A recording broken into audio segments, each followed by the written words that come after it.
They filled stadiums and bedroom posters in equal measure. The amps were loud and the decade was short. In this video, we visit the graves of famous 90s rock stars.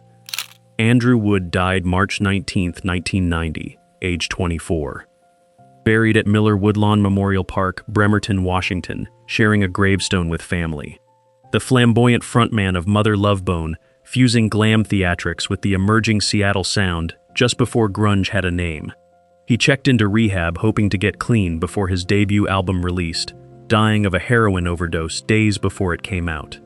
His bandmates could not continue without him, eventually forming Pearl Jam with a new singer, the man whose death launched the genre he never lived to see succeed.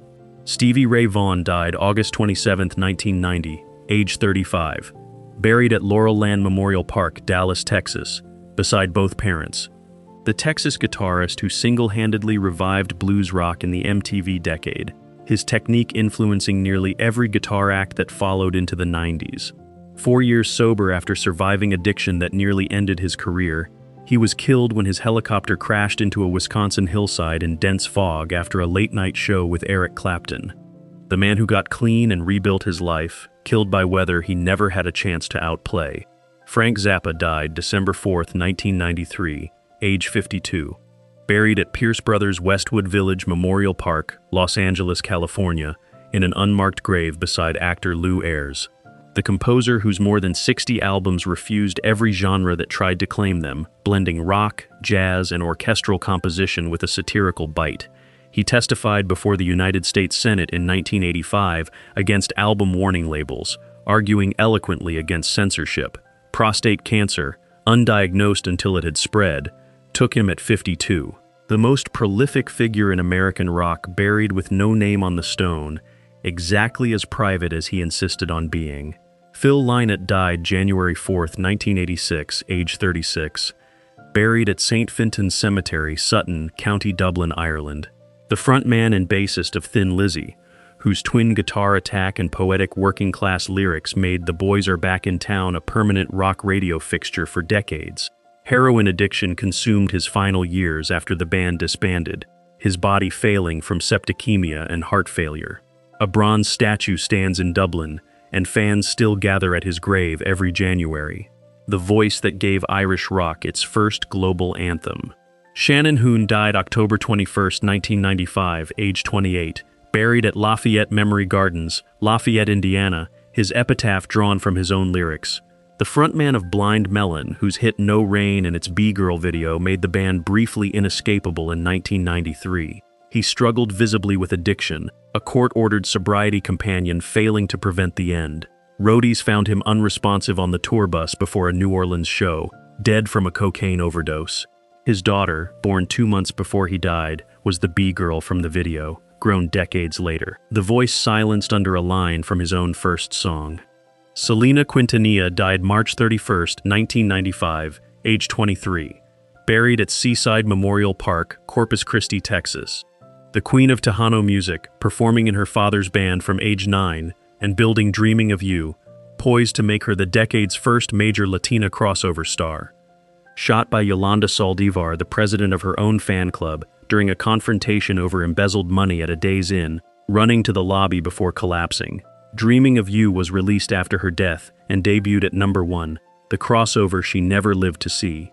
Stuart Adamson died December 16, 2001, age 43, buried near Crossgates, Fife, Scotland, following repatriation from Hawaii. The frontman of Big Country, whose bagpipe-imitating guitar effects on In a Big Country made them one of the defining sounds of 80s arena rock carrying into 90s alternative radio. He relocated to Nashville in his final years, fighting alcoholism and depression. Found dead in a Honolulu hotel room after disappearing for weeks, having taken his own life. Brought home to the Scottish town that raised him. Ronnie Lane died June 4, 1997, age 51, buried at Trinity Church, Harleston, Devon, England. The bassist and chief songwriter of Small Faces and Faces, the bands that launched Rod Stewart and gave British rock Itchy-Coo Park and Lazy Sunday. Diagnosed with multiple sclerosis in 1977, he fought the disease publicly for 2 decades, his former bandmates organizing benefit concerts that became some of British rock's largest charity events. Eric Clapton and Jimmy Page performed at his 1983 ARMS benefit, 14 years before the disease finally took him. Mia Zapata died July 7, 1993, age 27. Buried at Lakeview Cemetery, Seattle, Washington. The lead singer of the Gits, a punk band integral to the early Seattle scene, her ferocious vocal style earning comparisons to Janis Joplin. Walking home alone after a night out, she was raped and strangled, her killer not identified through DNA evidence until a database match a full decade later. Her murder galvanized the Seattle music community to found Home Alive, a self-defense organization still operating today, buried in the city whose musical reputation she helped build. Dee Dee Ramone died June 5, 2002, age 50. Buried at Hollywood Forever Cemetery, Los Angeles, California. The bassist and primary songwriter of the Ramones, whose buzzsaw simplicity directly influenced the grunge and alternative scenes dominating rock radio through the 90s. He left the band in 1989 for a brief solo rap career before reuniting for the band's 2002 Hall of Fame induction. Found dead of a heroin overdose in his apartment just months later, having relapsed after years of sobriety. The man who taught a generation of grunge guitarists how few chords a great song needs, dying the same way many of his musical descendants did. Mick Ronson died April 29, 1993, age 46, buried at Hull, East Yorkshire, England. The guitarist best known for backing David Bowie during the Ziggy Stardust era, his glam tone influencing the alternative rock production style of the early 90s. He spent his final years producing and playing sessions, including for Morrissey, privately battling liver cancer kept largely hidden from the public, working in the studio until weeks before his death. The guitarist who shaped glam rock's sound from behind another star, dying on his own terms. John Entwistle died June 27, 2002, age 57, buried at Quarndon, Derbyshire, England. The bassist of The Who, whose thunderous, intricate playing made him one of the most technically influential bassists in rock history, studied by virtually every serious player of the grunge and alternative era. The Who had reunited for a tour when Entwistle was found dead in his Las Vegas hotel room the night before it began, cocaine-induced heart attack the cause. The band continued the tour 2 days later, the bassist who reshaped his instrument dying in a city built for the excess that finally caught him.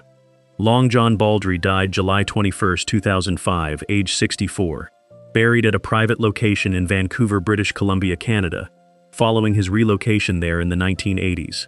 The British blues singer whose early bands gave both Rod Stewart and Elton John their professional starts, his baritone influencing the blues rock revival running parallel to grunge through the early 90s. He continued performing through the decade, experiencing a quiet resurgence among blues purists. Chronic respiratory illness, worsened by decades of smoking, eventually led to fatal complications. Billy Mackenzie died January 22, 1997, age 39, buried at Western Cemetery, Dundee, Scotland. The flamboyant lead singer of The Associates, whose soaring operatic range made him one of the most distinctive voices to emerge from post-punk and new wave, feeding directly into 90s British alternative rock. He struggled for years with depression, his commercial fortunes declining, even as critics praised his vocal ability as among the finest of his generation. He took his own life at his father's home, the voice that could not be commercially contained, silenced by the same illness that took so many of his contemporaries. Townes Van Zandt died January 1, 1997, age 52, buried at Dido Cemetery, Mount Vernon, Texas.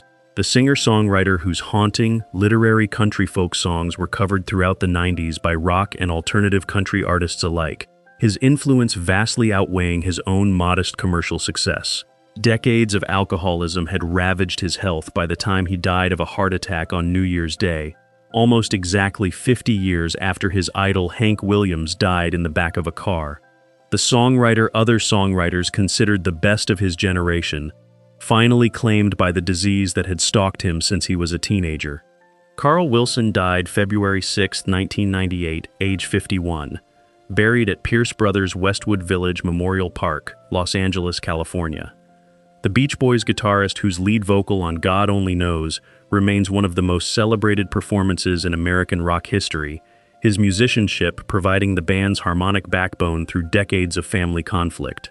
He toured throughout the 1990s even as lung cancer, diagnosed in 1997, steadily worsened, performing as long as his body would let him. He died less than a year later, the band's last original guitarist gone. Carl Perkins died January 19, 1998, age 65, buried at Ridgecrest Cemetery, Jackson, Tennessee. The rockabilly pioneer behind Blue Suede Shoes, whose guitar style shaped the foundational vocabulary that 90s roots rock and alternative country revivalists drew from throughout the decade. He remained active well into his final years, recording with younger artists eager to credit him as a direct influence. Throat cancer, compounded by a series of strokes, gradually weakened him until his final illness took hold. The guitarist who wrote the song Elvis made famous, buried where rock and roll first found its footing.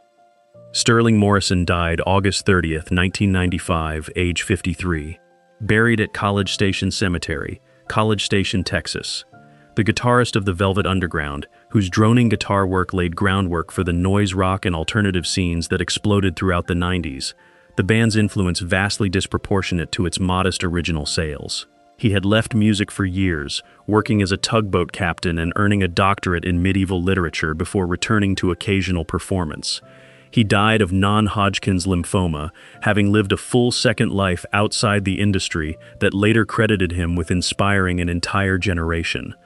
Doug Sahm died November 18, 1999, age 58, buried at San Fernando Cemetery, San Antonio, Texas. The Texas roots rock pioneer behind the Sir Douglas Quintet, blending British invasion rock with Tex-Mex and country, providing a direct blueprint for the 90s roots rock revival among bands seeking escape from grunge's dominance. He remained restlessly creative until the end, forming the Texas Tornadoes in 1989 and recording into his final year. He died of a heart attack in his sleep at a hotel in Taos, New Mexico, on the road where he had always belonged. Phil Hartman died May 28, 1998, age 49, buried at Pacific View Memorial Park, Newport Beach, California. Before his fame as a comedian, Hartman had been the original bassist for Poison in its earliest incarnation, leaving before the band found fame and missing the arena tours his former bandmates eventually headlined. Shot by his wife Bryn during a psychiatric crisis fueled by substance abuse, Bryn taking her own life hours later. The man who walked away from a rock band right before it became famous, losing his life to a tragedy that had nothing to do with either. Billy Joe Royal died October 6, 2015, age 73, buried at Crestlawn Memorial Park, Greer, South Carolina. The Georgia-born singer whose hit Down in the Boondocks provided a melodic template that several 90s alternative country and roots rock bands acknowledged drawing from, his blue-eyed soul phrasing influencing a generation of Southern rock revivalists. He continued performing on the country circuit through the 90s, his blend of pop and soul keeping him steadily working even as his commercial peak receded. He died of natural causes, his catalog quietly informing a decade he had largely stepped back from. Bobby Hatfield died November 5, 2003, age 63, buried at Pacific View Memorial Park, Newport Beach, California. The tenor half of the Righteous Brothers, whose Unchained Melody experienced a massive resurgence in the early 90s after its use in the film Ghost, reintroduced it to an entirely new audience. He toured well into his final years, the unexpected revival giving his career a second life decades after its original release. Found dead in his hotel room before a Michigan performance, a heart condition compounded by cocaine used the determined cause. Silenced just as a new generation had rediscovered him. Bo Diddley died June 2, 2008, age 79, buried at Westview Memorial Gardens, Archer, Florida. The guitarist whose signature rhythmic pattern became one of the most sampled grooves in American music, threading directly through the garage rock and alternative sounds that filled 90s college radio. He performed energetically into his late 70s, suffering a stroke during a 2007 tour that left him partially paralyzed but unwilling to fully retire. Complications from heart failure following the stroke eventually claimed him, the rhythm that built the foundation under rock and roll itself. Bobby Womack died June 27, 2014, age 70, buried at Inglewood Park Cemetery, Inglewood, California. The guitarist and soul singer whose work across countless 60s and 70s records became source material that 90s rock and hip-hop producers alike sampled extensively, his sound woven invisibly into a decade he had nothing directly to do with making.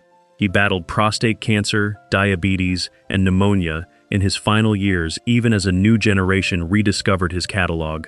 He died from complications related to his cancer treatment, having outlived the era that finally caught up to appreciating him. Rick James died August 6, 2004, age 56, buried at Hillside Memorial Park, Culver City, California. The funk innovator behind Super Freak, his bass-driven sound and theatrical persona providing a sonic blueprint that rap rock and funk metal hybrid acts throughout the 90s openly drew from. Years of drug abuse and a publicized prison sentence had derailed his career at its potential peak, his health permanently compromised. He was found dead of heart failure compounded by decades of substance abuse. The funk pioneer whose grooves underwrote a decade of rock-funk fusion, gone before he could fully reclaim the spotlight. Roy Buchanan died August 14, 1988, age 48. Buried at Westview Cemetery, Gainesville, Virginia. The guitarist whose unorthodox technique and emotionally raw playing was studied closely by an entire generation of blues rock guitarists who came up through the 90s, Stevie Ray Vaughan, among the most vocal in citing him as essential influence. He struggled for years with alcoholism, his career a steady cycle of acclaim and disappointment. He was found dead in a jail cell after an arrest for public intoxication, the official cause asphyxiation, the circumstances disputed by family who suspected mistreatment in custody. Duane Allman died October 29, 1971, age 24. Buried at Rose Hill Cemetery, Macon, Georgia, beside bandmate Barry Oakley. The slide guitar pioneer of the Allman Brothers Band, whose technique became foundational listening for the roots rock and jam band scenes that flourished throughout the 90s. He died in a motorcycle accident in Macon, his bandmate Oakley dying in an eerily similar accident on the same stretch of road almost exactly 1 year later. The guitarist whose playing outlived him by decades, buried beside the bassist whose death echoed his own. Barry Oakley died November 11, 1972, age 24. Buried at Rose Hill Cemetery, Macon, Georgia, beside Duane Allman, the original bassist of the Allman Brothers Band, whose melodic, lead-style playing shaped the jam band aesthetic that resurged significantly throughout the 1990s through bands like Phish and the festival circuit that grew up in its image. He died in a motorcycle accident 3 blocks from the site of Allman's fatal crash almost exactly a year earlier, reportedly refusing medical attention before collapsing hours later from internal injuries. Buried beside the guitarist whose death had foreshadowed his own. The Northern Irish guitarist who had played alongside Phil Lynott in Thin Lizzy before launching a solo career defined by blues rock virtuosity. His 1990 album Still Got the Blues helping spark a revival that ran through much of the 90s rock landscape. He continued touring and recording prolifically, his reputation among guitarists undimmed even as mainstream rock moved toward grunge. He died suddenly of a heart attack in his sleep while on holiday in Spain, the guitarist who helped keep blues rock alive through a decade that mostly looked elsewhere. They turned the amplifiers up and the decade burned fast. The music is still loud, the graves are mostly quiet.